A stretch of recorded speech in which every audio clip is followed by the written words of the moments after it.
এখন দেখবেন channel I সংবাদ।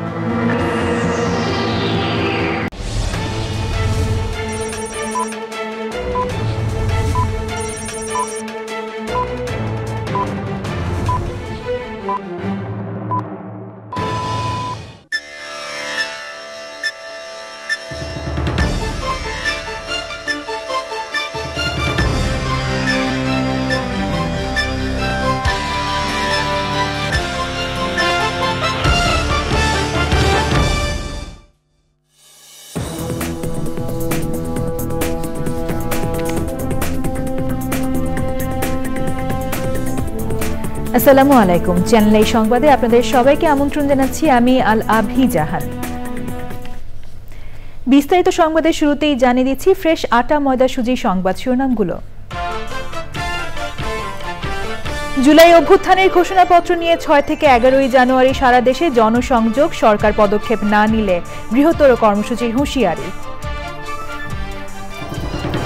নির্বাচনের সম্ভাব্য সময়সীমা ডিসেম্বর 2025 বা 2026-এর মাঝামাঝি বললেন প্রধান উপদেষ্টা। নতুন বাংলাদেশ দেখে উৎসাহিত ব্রিটিশ এমপি। জাতীয় চলচ্চিত্র পুরস্কারে ভূষিত চিত্রনায়িকা অঞ্জনা সুলতানার মৃত্যুতে সাংস্কৃতিক অঙ্গনের শোক, বিএফটিসি ও চ্যানেল আই প্রাঙ্গণের শেষ বিদায়। নীলফামারীতে অসহায় শীতার্ত মানুষের হাতে কম্বল তুলে দিয়েছে ট্রাই ফাউন্ডেশন। তীব্র শীতে দুস্থ মানুষের পাশে দাঁড়াতে বিত্তবানদের প্রতি আহ্বান। এবং ঢাকার প্রথম পর্ব শেষে বিপিএল এ বিরতি, সোমবার স্বাগতিক সিলেট স্ট্রাইকার্স ও রংপুর রাইডার্সের ম্যাচ দিয়ে সিলেটে আবারও শুরু।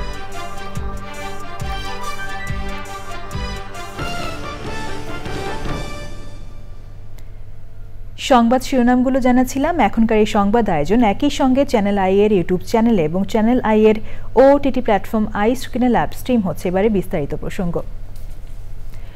জুলাই অভ্যুত্থানের ঘোষণাপত্র বিষয়ে মানুষের প্রত্যাশা জানতে 6 থেকে 11 জানুয়ারি পর্যন্ত সারা দেশে যৌথভাবে জনসংযোগ করবে বৈষম্য বিরোধী ছাত্র আন্দোলন ও জাতীয় নাগরিক কমিটি। শনিবার রাজধানীতে সংবাদ সম্মেলনে সংগঠনের নেতারা বলেছেন, গত 4 দিনে সরকার কোনো দৃশ্যমান উদ্যোগ নেয়নি। সরকার কার্যকর পদক্ষেপ না নিলে বৃহত্তর কর্মসূচি দেওয়া হবে। তাফিমুল ইসলামের রিপোর্ট। 2024-এর শেষ দিন জুলাই ঘোষণাপত্র প্রকাশের সিদ্ধান্ত নেয় বৈষম্য বিরোধী ছাত্র আন্দোলন। ঘোষণাপত্র তৈরির জন্য সরকার উদ্যোগ নিলে মার্চ ফর ইউনিটি কর্মসূচি পালন করে সংগঠনটি। ঘোষণাপত্রের বিষয়ে বৈষম্য বিরোধী ছাত্র আন্দোলন ও জাতীয় নাগরিক কমিটি যৌথ সংবাদ সম্মেলন। রাজনৈতিক দল ও জনগণের মতামত গ্রহণের বিষয়ে সরকার এখনো পদক্ষেপ নেয়নি উল্লেখ করে বৈষম্য বিরোধী ছাত্র আন্দোলন নতুন কর্মসূচি ঘোষণা করে। আমরা মানুষের কাছে লিফলেট বিতরণ করব, আমরা সমাবেশ করব এবং বিভিন্ন মাত্রার জনসংযোগ করব। কারণ এই প্রোক্লেমেশন অফ রেভলিউশনের আশা আকাঙ্ক্ষা, মানুষের যে আশা আকাঙ্ক্ষা রয়েছে, সেটি কি বিষয়ে তারা কি দেখতে চায় এই প্রোক্লেমেশনে, সেটির প্রতিফলনের জন্য আমরা মানুষের কাছে আমরা আমাদের জায়গা থেকে ছুটে যেতে চাই। জাতীয় নাগরিক কমিটি বলছে, কয়েকদিনের মধ্যে দৃশ্যমান উদ্যোগ না নিলে কঠোর পদক্ষেপ নেওয়া হবে। যদি আগামী কয়েকদিনের মধ্যে কার্যত কোনো দৃশ্য উদ্যোগ না দেখি, আমরা সরকারকে সেখানে আরো জোর দাবি এবং মাঠ থেকে জনগণকে সাথে নিয়ে ঐক্যবদ্ধভাবে কিভাবে প্রোক্লেমেশন বা ঘোষণাপত্র জনগণের সামনে নিয়ে আসতে হয় সেই বিষয়ে কঠোর কোনো কর্মসূচির দিকে যাব। সংগঠন দুটির আশা, 15 জানুয়ারির মধ্যে সরকার জুলাই গণ অভ্যুত্থানের ঘোষণাপত্র প্রকাশ করবে। তাফিমুল ইসলাম, চ্যানেল আই, ঢাকা। প্রধান উপদেষ্টা প্রফেসর ডক্টর মোহাম্মদ ইউনুস বলেছেন, আগামী জাতীয় সংসদ নির্বাচনের সম্ভাব্য সময় দুটো। এ বছরের ডিসেম্বর অথবা 2026-এর মাঝামাঝি। নির্বাচনের তারিখ নির্ভর করবে জনগণ কি পরিমাণ সংস্কার চায় তার উপর। ব্রিটিশ এমপি রূপা হক শনিবার রাষ্ট্রীয় অতিথি ভবন যমুনায় প্রধান উপদেষ্টার সঙ্গে সৌজন্য সাক্ষাতে সংস্কার পদক্ষেপ, নির্বাচনের সম্ভাব্য তারিখ এবং রাজনৈতিক দলগুলোর ভোটে অংশগ্রহণের প্রক্রিয়া নিয়ে জানতে চাইলে তিনি একথা বলেন। প্রধান উপদেষ্টা বলেন, গত 3 সংসদ নির্বাচনে মানুষ ভোট দিতে পারেনি। সেখানে ভুয়া এমপি, ভুয়া সংসদ ও ভুয়া স্পিকার ছিল।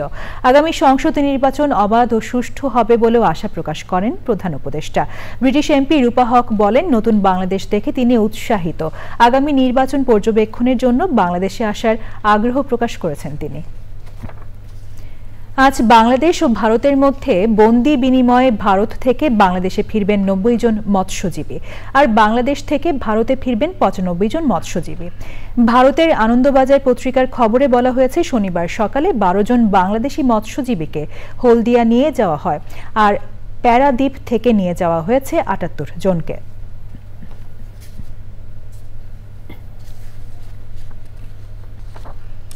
শনিবার জাতীয় চলচ্চিত্র পুরস্কারপ্রাপ্ত চিত্রনায়িকা ও নৃত্যশিল্পী অঞ্জনা সুলতানার 2 দফা জানাজার নামাজ হয়েছে বিএফডিসি ও চ্যানেল আই প্রাঙ্গণে। শ্রদ্ধা নিবেদন করেন সাংস্কৃতিক অঙ্গনের মানুষ, তার সহকর্মী ও ভক্তরা। তারা জানান, অঞ্জনা তার কাজের মাধ্যমে ভক্তদের হৃদয়ে বেঁচে থাকবেন। রিয়াজ ইসলামের রিপোর্ট। অঞ্জনা সুলতানা চলচ্চিত্রে অঞ্জনা নামে পরিচিত। 1965 সালের 27 জুন ঢাকার এক সংস্কৃতি মনা পরিবারে জন্ম নেন। 1976 সালে সেতু চলচ্চিত্রের মাধ্যমে রূপালী জগতে যাত্রা শুরু করেন তিনি। 300-র বেশি চলচ্চিত্রে অভিনয় করেছেন গুণী এই অভিনেত্রী। পরিণীতা ও গাংচিল চলচ্চিত্রে অভিনয়ের জন্য 2বার পেয়েছেন জাতীয় চলচ্চিত্র পুরস্কার। তোর ওয়াইফ মানে ভাবি দেখতে কিন্তু সত্যি সুন্দরী। 2 সপ্তাহের বেশি সময় ধরে অসুস্থ থাকার পর শুক্রবার রাতে মৃত্যুবরণ করেন চলচ্চিত্রের সোনালী সময়ের এই অভিনেত্রী। সকালে শেষবারের মতো গুণী শিল্পীর মরদেহ নেওয়া হয় তার কর্মস্থল বিএফডিসিতে। সেখানে প্রথম জানাজার নামাজ হয়। তার প্রতি শ্রদ্ধা নিবেদন করেন স্বজন ও দীর্ঘদিনের সহকর্মীরা। তার ব্যবহারটা খুব সুন্দর ছিল, যেটা নাকি মানুষের মনে গেঁথে আছে, এবং এই জন্যই কিন্তু যারা তার সাথে কানেক্টও না তারাও কিন্তু এর জন্য চোখের জল ফেলে। আমার সবসময় চাইতো যে আমার শিল্পীরা ভালো থাকুক, আমার অসহায় শিল্পীরা ভালো থাকুক, এই অপ্রাপ্তিটা আমার ছিল। ওনার সাথে যদি একজন নতুন মানুষও 10 মিনিট কথা বলে, মনে হবে না যে আজকে প্রথম কথা হলো। তার রূহ মাগফিরাত কামনা করি, তার পরিবারের জন্য দোয়া করি। দুপুরে 2য় দফা জানাজার নামাজ হয় চ্যানেল আই প্রাঙ্গণে। এতে সাংস্কৃতিক অঙ্গনের বিশেষ জনেরা, ভক্ত ও চ্যানেল আইয়ের কর্মকর্তা কর্মচারীরা অংশ নেন। আসসালামু আলাইকুম ওয়া রাহমাতুল্লাহ। অভিনেত্রী অঞ্জনার জন্য চ্যানেল আই কার্যালয়ে খোলা হয়েছে শোক বই। অঞ্জনা সুলতানের প্রতি শ্রদ্ধা জানান চ্যানেল আই পরিবার ও সাংস্কৃতিক অঙ্গনের বিশিষ্ট জনেরা। গুণী শিল্পীকে নিয়ে স্মৃতিচারণ করেন তারা। অঞ্জনা যেভাবে চলে যাবে, এত তাড়াতাড়ি আমাদের ছেড়ে চলে যাবে, আমি একটু বুঝতে পারিনি। কখনো ওকে কোনো দিন অসুস্থ দেখিনি, শরীর খারাপ দেখিনি, কোনো ওষুধ খেতে দেখিনি, কিছুই দেখিনি। হঠাৎ করে কি যে হলো কিছুই বুঝতে পারছি না। অনেক গুণে গুণান্বিত একজন মানুষ যে আমাদের মাঝ থেকে চলে গেছে। একজন ভালো মানুষ, একজন স্বজন মানুষ, এবং কখনোই কোনো ঝগড়া ফেসাদের মধ্যে থাকতো না। আল্লাহর কাছে দোয়া করি যেন আল্লাহ তাকে উপরে ভালো রাখেন এবং তার আত্মার মাগফিরাত কামনা করছি। অঞ্জনা বাংলাদেশের চলচ্চিত্রে একটি নতুন ধারা সৃষ্টি করেন। সে ধারা হচ্ছে নৃত্য এবং অভিনয়ের সংমিশ্রণে একটি চমৎকার ধারা।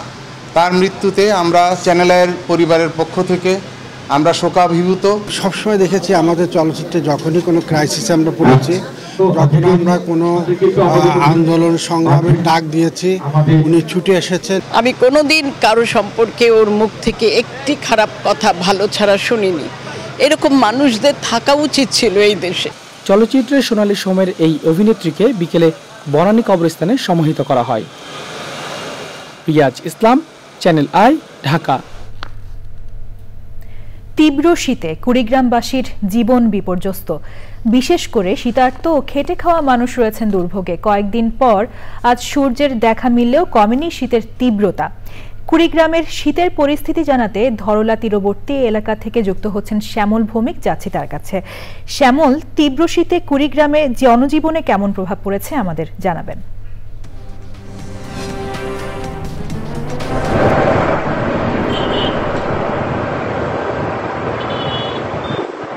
জি আলাবি, আপনি যেমনটি বলছিলেন যে আসলে গত 1 সপ্তাহ পর গতকাল থেকে কুড়িগ্রামে সূর্যের দেখা মিলেছে। তবে উত্তাপ না থাকায় কিন্তু শীতের তীব্রতা এখনো কমেনি।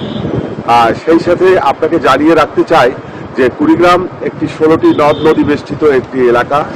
এখানে 4 শতাধিক চর এবং দ্বীপচর রয়েছে। এখানকার মানুষ প্রকৃতির সাথে যুদ্ধ করে বেঁচে থাকেন। বিশেষ করে এই শীতকালে তারা চরম শীত কষ্টে ভোগেন। এখানকার পরিস্থিতি কিন্তু শহরাঞ্চলে শীতের তীব্রতা যতটুকু আছে তার চেয়ে অনেক বেশি তীব্রতা কিন্তু এই সমস্ত গ্রাম অঞ্চলে এবং নদী তীরবর্তী এলাকাগুলোতে। এখানকার মানুষ আসলে দরিদ্র সীমার নিচে বাস করে, তারা শীত কাপড়ের অভাবে কিন্তু কষ্টে ভোগে। আজ কুড়িগ্রামের সর্বনিম্ন তাপমাত্রা রেকর্ড করা হয়েছে 13 ডিগ্রি সেলসিয়াস। আর এই সমস্ত দরিদ্র মানুষরা শীত কাপড়ের অভাবে ভোগায় সরকারের পক্ষ থেকে কিন্তু জেলা প্রশাসন শীতবস্ত্র বিতরণ অব্যাহত রেখেছে। তবে অন্যান্যবার বিভিন্ন সামাজিক সংগঠন এনজিওরা যেভাবে শীতবস্ত্র বিতরণের উদ্যোগ নিয়েছিল, এবার তেমন একটা চোখে পড়ছে না। এই অবস্থায় এখানকার শীতকাতর মানুষের প্রত্যাশা যে দ্রুত তাদেরকে যদি শীত নিবারণের জন্য শীতবস্ত্র দেয়া হয়, তাহলে হয়তো তারা অনেকটা শীতের কষ্ট লাঘব হবে। আরেকটি বিষয় জানিয়ে রাখতে চাই যে এই শীতের শুরু থেকেই কুড়িগ্রামে কিন্তু শীতজনিত রোগীর সংখ্যা বৃদ্ধি পাচ্ছে। কুড়িগ্রাম সদর হাসপাতালে প্রতিদিনই শিশু এবং বৃদ্ধরা ভর্তি হচ্ছেন। এই ছিল আসলে কুড়িগ্রামের শীত পরিস্থিতির সর্বশেষ অবস্থা। শ্যামল ভৌমিক, ধন্যবাদ আপনাকে। নীলফামারীতে বিকেল থেকে সকাল পর্যন্ত থাকছে কুয়াশাচ্ছন্ন।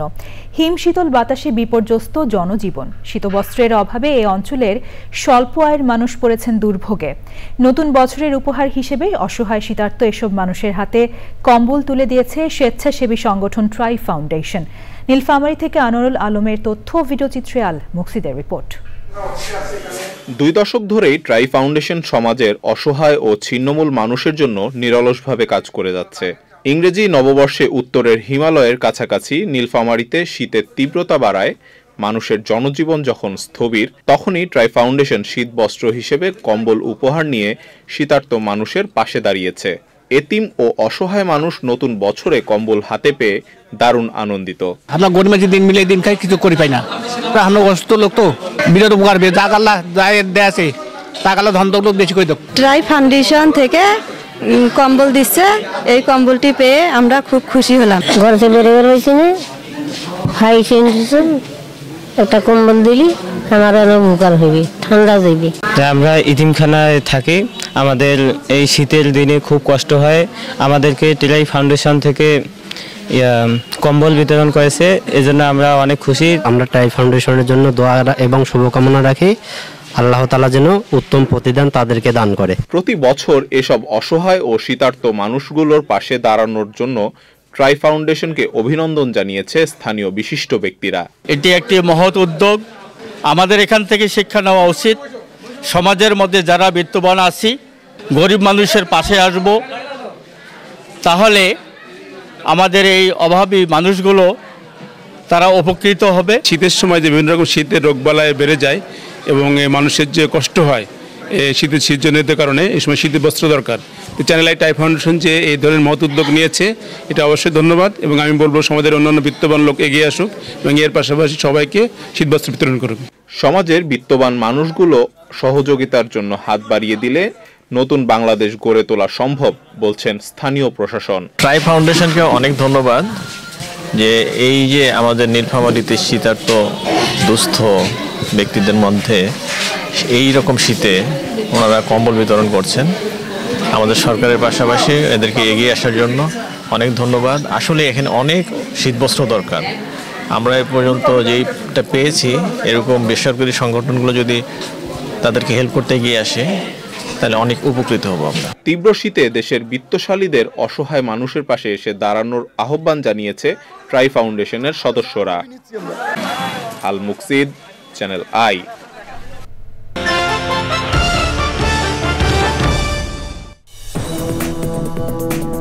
ফিরে এলাম বিরতির পর। ইসরায়েলের একাধিক হামলায় গাজায় এক দিনে একই পরিবারের 11 জন সহ কমপক্ষে 26 ফিলিস্তিনি নিহত হয়েছেন। শনিবারের এসব হামলায় নিহতদের মধ্যে 7টি শিশু। গাজার বেসামরিক প্রতিরক্ষা সংস্থা জানিয়েছে গাজার সুজাইয়া এলাকায় ইসরায়েলি বিমান হামলায় একটি বাড়ি পুরোপুরি ধ্বংস হয়ে গেছে। ধ্বংসস্তূপের নিচে এখনো অনেকে আটকা রয়েছেন। এ বাড়ির 7 শিশুসহ 11 বাসিন্দা নিহত হয়েছেন। এদিকে দক্ষিণ গাজার খান ইউনিসে যাওয়ার পথে ইসরায়েলের হামলায় মানবিক সহায়তা বহরের সঙ্গে থাকা 5 নিরাপত্তা কর্মকর্তা নিহত হয়েছেন। এছাড়াও গাজার বিভিন্ন এলাকায় আরও 10 জন নিহত হয়েছেন। গাজার স্বাস্থ্য মন্ত্রণালয় জানিয়েছে গত 48 ঘন্টায় গাজায় 136 জন নিহত হয়েছেন। এ নিয়ে 2023 সালের অক্টোবর থেকে ইসরায়েলের হামলায় গাজায় কমপক্ষে 45,717 জন নিহত হয়েছেন, যার বেশিরভাগই নারী ও শিশু। এবার রয়েছে নিটল টাটা কৃষি সংবাদ।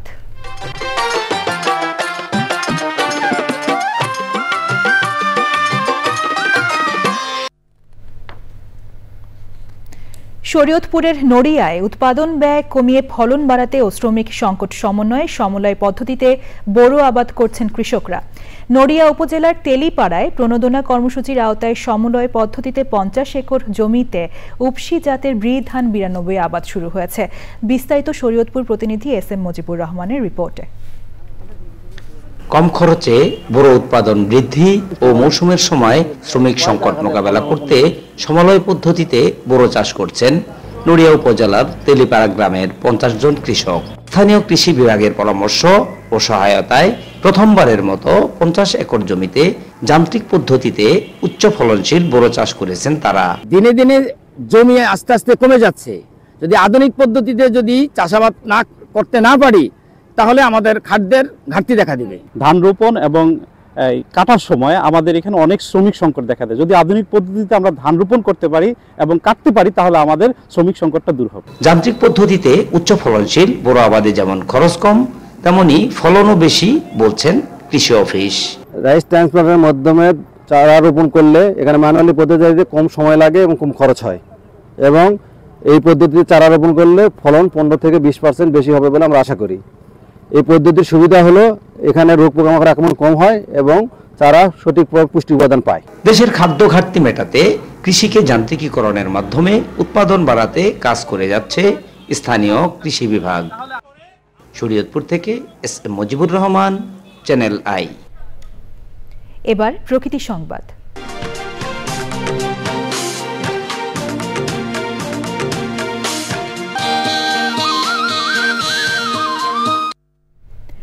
চট্টগ্রামের সাগর তীরে বসেছে ফুলের মেলা। বাহারি ফুলের সুবাসে মুখর ফৌজদারহাটের ডিসি পার্ক। চোখ জুড়ানো বর্ণিল ফুলের সৌন্দর্য উপভোগ করতে পার্কে ভিড় করেছেন প্রকৃতি প্রেমীরা। পর্যায়ক্রমে সব জেলায় ফুল উৎসব ছড়িয়ে দিতে উদ্যোগ নেওয়ার কথা জানিয়েছেন সংশ্লিষ্টরা। চট্টগ্রাম প্রতিনিধি চৌধুরী ফরিদের তথ্য ও ভিডিওচিত্রে আফরোজা হাসির রিপোর্ট। চট্টগ্রাম জেলা প্রশাসকের গড়ে তোলা ডিসি পার্কে শোভা পাচ্ছে 136 প্রজাতির দেশি বিদেশি বাহারি ফুল। লাখ লাখ ফুল নিয়ে তৃতীয়বারের মতো আয়োজিত উৎসবে প্রকৃতিপ্রেমীদের ঢল। ফুল উৎসব ব্যস্ত নাগরিক জীবনে স্বস্তি বয়ে আনবে প্রত্যাশা সংশ্লিষ্টদের। শিশুরা এসে বা তরুণরা এসে, যারা শিক্ষার্থী আছে বিভিন্ন প্রতিষ্ঠানে, তারা আসলে দেখতে পাবে যে একটা গাছ তার কি নাম, তাকে আমরা কিভাবে চিনি, তার জীববৈচিত্র্য কি ধরনের এবং তার বৈজ্ঞানিক নাম কি, সেগুলি জানতে পারবে। সুতরাং এটা একটা ভালো শিক্ষালয়ও বটে। সুস্থ বিনোদনের পাশাপাশি প্রাণ প্রকৃতির সাথে নতুন প্রজন্মের পরিচয় করিয়ে দিতে বছর জুড়ে এমন উৎসব আয়োজনের পরিকল্পনা নিয়েছে জেলা প্রশাসন। গাছের নাম দিয়েছি প্রত্যেকটা গাছের সঙ্গে, যাতে আমাদের ভবিষ্যৎ প্রজন্ম, আগামী প্রজন্ম এখন কিন্তু ভার্চুয়ালি কানেক্টেড থাকে। আপনারা দেখেন তো তাদের যাওয়ার জায়গা নেই, কিন্তু সো এইখানে যাতে তারা আসতে পারে, তারা প্রকৃতির সাথে পরিচিত হতে পারে। বই ও কিডস জোনের পাশাপাশি মাস জুড়ে এই উৎসবের অন্যতম আকর্ষণ ঐতিহ্যবাহী পিঠা মেলা ও সাংস্কৃতিক অনুষ্ঠান। আফরোজা হাসি, প্রকৃতি ও জীবন ডেস্ক, চ্যানেল আই। সবশেষে ফ্রেশ আটা ময়দা সুজি সংবাদ শিরোনামগুলো জানিয়ে দিচ্ছি আরো একবার। জুলাই অভ্যুত্থানের ঘোষণাপত্র নিয়ে 6 থেকে 11 জানুয়ারি সারা দেশে জনসংযোগ। সরকার পদক্ষেপ না নিলে বৃহত্তর কর্মসূচির হুঁশিয়ারি। নির্বাচনের সম্ভাব্য সময়সীমা ডিসেম্বর 2025 বা 2026-এর মাঝামাঝি বললেন প্রধান উপদেষ্টা। নতুন বাংলাদেশ দেখে উৎসাহিত ব্রিটিশ এমপি। জাতীয় চলচ্চিত্র পুরস্কারে ভূষিত চিত্রনায়িকা অঞ্জনা সুলতানার মৃত্যুতে সাংস্কৃতিক অঙ্গনে শোক, বিএফটিসি ও চ্যানেল আই প্রাঙ্গণে শেষ বিদায়। নীলফামারীতে অসহায় শীতার্ত মানুষের হাতে কম্বল তুলে দিয়েছে ট্রাই ফাউন্ডেশন। তীব্র শীতে দুস্থ মানুষের পাশে দাঁড়াতে বিত্তবানদের প্রতি আহ্বান। এবং ঢাকার প্রথম পর্ব শেষে বিপিএল এ বিরতি, সোমবার স্বাগতিক সিলেট স্ট্রাইকার্স ও রংপুর রাইডার্সের ম্যাচ দিয়ে সিলেটে আবারও শুরু।